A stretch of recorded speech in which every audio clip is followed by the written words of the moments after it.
A contribuição de Karl Marx para o direito.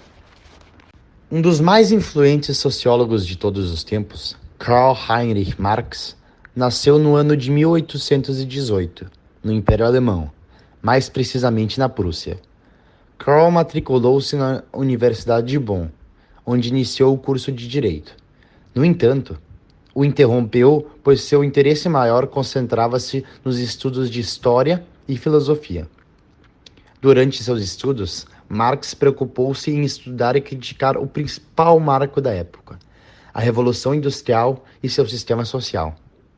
Esta, juntamente com a segunda, ocorreu entre o final do século XVIII até o final da Segunda Guerra Mundial. Originou-se na Inglaterra, porém rapidamente se espalhou em outros países europeus, Estados Unidos e, posteriormente, no Japão. Elas representaram uma enorme evolução na tecnologia industrial, promovendo o desenvolvimento de máquinas movidas a vapor, petróleo e energia elétrica. Além disso, surgiram novos modos de produção como o fordista e o taylorista, e novos setores como o têxtil, automobilístico e metalúrgico. Todos esses fatores transformaram as fábricas em locais com uma produção em grande escala e com uma mão de obra vasta para operar o maquinário. Apesar desses enormes avanços, as revoluções trouxeram consigo enormes desigualdades sociais. Isto porque a sociedade foi dividida em duas classes: a burguesia, detentora dos meios de produção, e o proletariado, quem vendia somente sua força de trabalho. Os operários não tinham um asseguramento de direitos trabalhistas, os submetendo a condições subhumanas e, já que não havia um controle na segurança das máquinas, deixava em risco a sua integridade física. O filósofo Karl Marx estudava justamente esse sistema, defendendo com garras o proletariado através de teorias como a da mais-valia e a da luta de classes.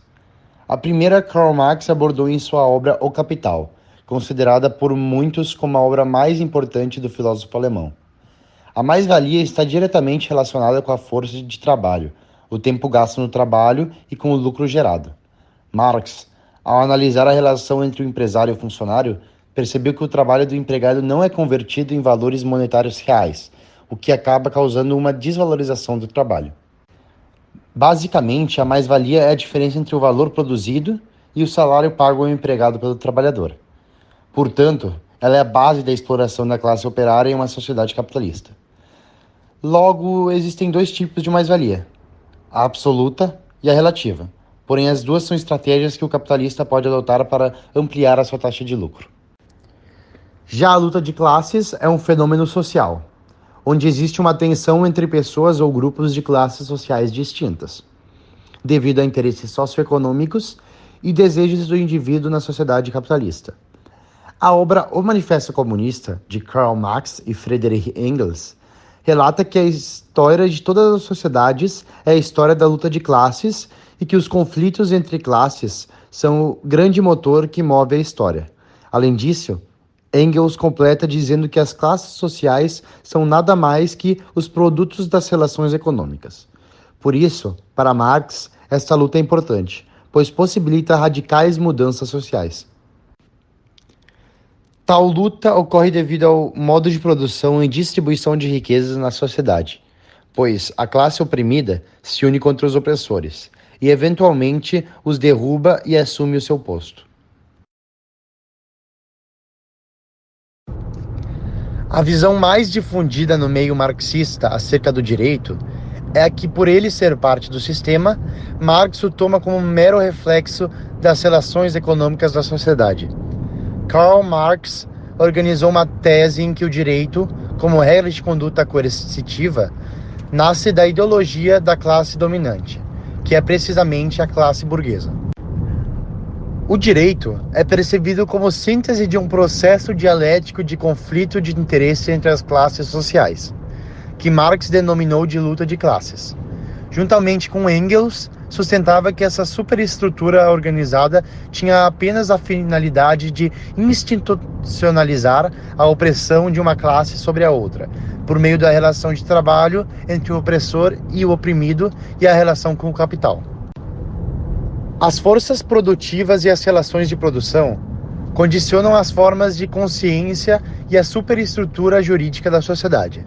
A produção da vida material condiciona a vida social e política, sendo, em última instância, o determinante absoluto do direito. Isto fez com que a ciência marxista ficasse estagnada no campo do direito, restringindo-se a uma área exclusiva dos intelectuais burgueses, ou seja, da classe dominante. Com o tempo, esse entendimento foi sendo combatido.